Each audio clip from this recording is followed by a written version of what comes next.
বটদ্ৰৱাৰ ৰাইডঙিয়াত বটদ্ৰৱা থান পৰিচালনা সমিতিৰ আভ্যন্তৰীণ বিতৰ্ক সন্দৰ্ভত নাগৰিক সভা। অসমীয়া জাতিৰ জনক মহাপুৰুষ শ্ৰীমন্ত শংকৰদেৱ গুৰুজনাৰ পবিত্ৰ থানখনৰ পৰিচালনা সমিতিৰ একাংশ সদস্য আৰু সম্পাদকৰ বিৰুদ্ধে বিত্তীয় কেলেংকাৰী তদন্তৰ বাবে জিলা প্ৰশাসনৰ লগতে মুখ্যমন্ত্ৰীৰ হস্তক্ষেপ বিচাৰি ৰাজ্যৰ আহ্বান। গুৰুজনাৰ পবিত্ৰ জন্মস্থান বটদ্ৰৱা থান পৰিচালনা সমিতিৰ একাংশ সদস্য আৰু থান পৰিচালনা সমিতিৰ সম্পাদক অৰূপ শইকীয়াৰ বিৰুদ্ধে উত্থাপিত বিত্তীয় কেলেংকাৰী সন্দৰ্ভত ৰাজ্যজুৰি অব্যাহত আছে তীব্ৰ প্ৰতিক্ৰিয়া। গুৰুজনাৰ জন্মস্থানৰ ধন সুৰকে ধৰি বিত্তীয় কেলেংকাৰী সন্দৰ্ভত উচিত তদন্ত বিচাৰি বটদ্ৰৱাৰ ৰাইডঙিয়াত অনুষ্ঠিত হয় নাগৰিক সভা। বৃহত্তৰ ৰাইডঙিয়া অঞ্চলৰ 12খনকৈ গাঁৱৰ বহুকেইজন বিশিষ্ট ব্যক্তিৰ উপস্থিতিত অনুষ্ঠিত হোৱা নাগৰিক সভাত বটদ্ৰৱা থান পৰিচালনা সমিতিৰ আভ্যন্তৰীণ বিতৰ্ক সন্দৰ্ভত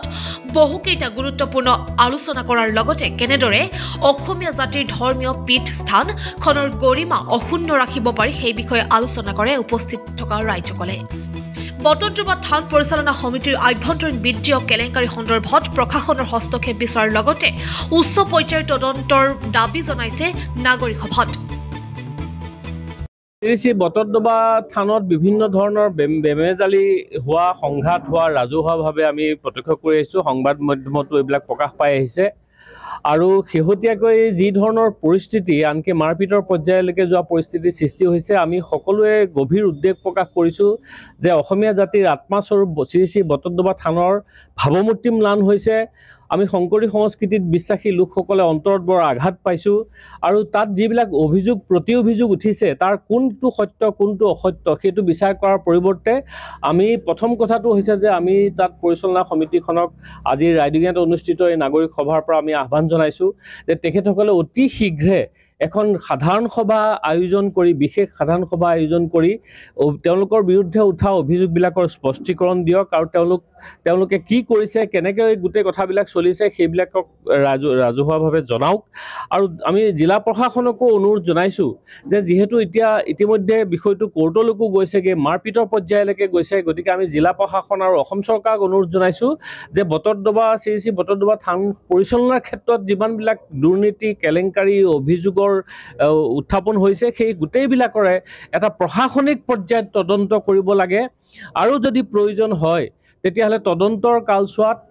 বৰ্তমান যিখন পৰিচালনা সমিতি যাৰ বিৰুদ্ধে গুৰুতৰ অভিযোগ উত্থাপন হৈছে সেইখন দৰকাৰ হ'লে নিলম্বিত কৰি ৰাখি থান পৰিচালনাৰ কাৰণে বিকল্প ব্যৱস্থা কৰি তেওঁলোকে থানখন যাতে সুচাৰুৰূপে পৰিচালিত হৈ থাকে, অসমৰ সত্ৰীয়া সংস্কৃতি, শংকৰী সংস্কৃতিৰ লোকসকলৰ যাতে আস্থা অটুট ৰাখে তাৰ তাৎক্ষণিক ব্যৱস্থা গ্ৰহণ কৰিব। আৰু আমি বটদ্ৰৱাবাসী, বটদ্ৰৱা থান পৰিচালনা সমিতিৰ প্ৰতিগৰাকী সদস্য আৰু বাহিৰৰ পৰা আহি ইয়াত বিভিন্ন ধৰণে সেৱা আগবঢ়াই থকা সদস্যসকলকো আহ্বান জনাইছোঁ যে আপোনালোকে যি এটা উদ্ভণ্ডালিৰ পৰ্যায়লৈ গুচি গৈছেগৈ, আপোনালোকক আমি এটাই সোঁৱৰাই দিবলৈ বিচাৰিছোঁ, বটদ্ৰৱা থানখন আপোনালোকৰ সম্পত্তি নহয়, এইখন অসমীয়া ৰাইজৰ সম্পত্তি হয়, এয়া অসমীয়া ৰাইজৰ আত্মা হয়। গতিকে আপোনালোকে কিন্তু তাত যদি এটা সীমা পাৰ হৈ পেলাই উদ্ভণ্ডালি কৰিবলৈ আগবাঢ়ে তেতিয়াহ'লে কিন্তু অসমবাসী ৰাইজ বহি নাথাকে, চাই নাথাকে। আজি আমি কাষৰীয়া ৰাইডঙিয়াৰ পৰা আগতে যেনেকৈ আই কনকলতা ইয়াতে থাকি পেলাই বটদ্ৰৱা থান উদ্ধাৰৰ ব্যৱস্থা লৈছিলে, আজি ৰাইডঙিয়াতো ৰাইজ একত্ৰিত হৈছে যে বটদ্ৰৱাৰ হেৰুৱা সন্মান আমি পুনৰ উদ্ধাৰ কৰিব লাগে, দুৰ্নীতি মুক্ত কৰিব লাগে। তাৰ বাবে আমি ৰাইজ একত্ৰিত হৈছোঁ। আমি জিলা প্ৰশাসন আৰু অসম চৰকাৰৰ দৃষ্টি আকৰ্ষণ কৰিব বিচাৰিছোঁ। জয় গুৰু শংকৰ। আজি আমি বৃহত্তৰ ৰাইডঙিয়াবাসী তথা তিনিটা মৌজাৰ লোকসকল আমি ইয়াত আজি উপস্থিত আছোঁ নাগৰিক সমিতি হিচাপে বা নাগৰিক সভা হিচাপে। শ্ৰী শ্ৰী বটদ্ৰৱা থান আমাৰ প্ৰাণ কেন্দ্ৰস্বৰূপ, অসমীয়া জাতিৰ প্ৰাণ প্ৰতিষ্ঠাতা মহাপুৰুষজনাৰ এই থানভাগত যিমানবোৰ আমি আজি অনিয়ম শুনিবলৈ পাইছোঁ, যিমানবোৰ প্ৰচাৰ মাধ্যমৰ জৰিয়তে আমি দেখিবলৈ পাইছোঁ, সঁচাকৈ আমাক নিজকে খুব লাজ লাগিছে। আমি এজন শ্ৰী শ্ৰী বটদ্ৰৱা থান পৰিচালনা সমিতিৰ আজীৱন সদস্য, আমি কাৰো পক্ষত দুখ আছে কাৰো পক্ষত দুখ নাই, আমি এইবিলাক ক'বলৈ যোৱা নাই যে প্ৰকৃততে শ্ৰী শ্ৰী বটদ্ৰৱা থান পৰিচালনা সমিতি মহাপুৰুষ গুৰুজনাৰ আদৰ্শৰে অনুপ্ৰাণিত হৈ আগবাঢ়ি যাব লাগিব আৰু তাত যিবোৰ অনিয়ম আজি হৈছে, যিবোৰ অভিযোগ উঠিছে, এইবোৰ নাইকিয়া কৰাৰ ক্ষেত্ৰত আজি আমাৰ নাগৰিক সমিতিয়ে বা নাগৰিক সভাই এটাই প্ৰস্তাৱ লৈছে বিশেষভাৱে যে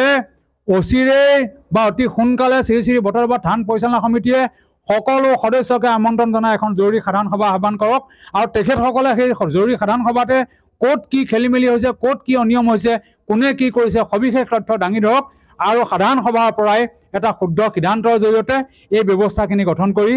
নতুন সমিতি এখন হওক বা এইবোৰ কেনেকৈ নাইকিয়া কৰিব তাৰ এটা ব্যৱস্থা হ'ব। আৰু দ্বিতীয় কথাটো এনেকুৱা ধৰণে আহিছে যে আমি মাননীয় নগাঁও জিলা প্ৰশাসনৰ জৰিয়তে তেখেতসকলে যদি অচিৰে সভাখন নিদিয়ে আমাৰ প্ৰস্তাৱৰ প্ৰতি সন্মান জনায়, তেতিয়া আমি নগাঁও জিলাৰ যি প্ৰশাসনিক ব্যৱস্থাৰ জৰিয়তে শ্ৰদ্ধাৰ আয়ুক্ত মহোদয়ৰ জৰিয়তে এখন বিশেষ সভা পাতি এই বিষয়বোৰ নিষ্পত্তি কৰি অসমীয়া জাতিৰ যি প্ৰাণকেন্দ্ৰ হিন্দুৰ যি পীঠ সেইখন যাতে আমি আজীৱন জীয়াই ৰাখিব পাৰোঁ, তাৰ বাবে আমি আজি নাগৰিক সভাৰ জৰিয়তে অসমৰ তথা ভাৰতবৰ্ষৰ বিভিন্ন প্ৰান্তত থকা শ্ৰী শ্ৰী বটদ্ৰৱা থান পৰিচালনা সমিতিৰ শ্ৰদ্ধা আজীৱন সদস্যসকলক সকলোকে অনুৰোধ জনাইছোঁ, আপোনালোকে আহি সকলোৱে সহযোগিতা কৰি এই থানভাগ তথা মহাপুৰুষৰ আদৰ্শক জীয়াই ৰাখক। কৃষ্ণ।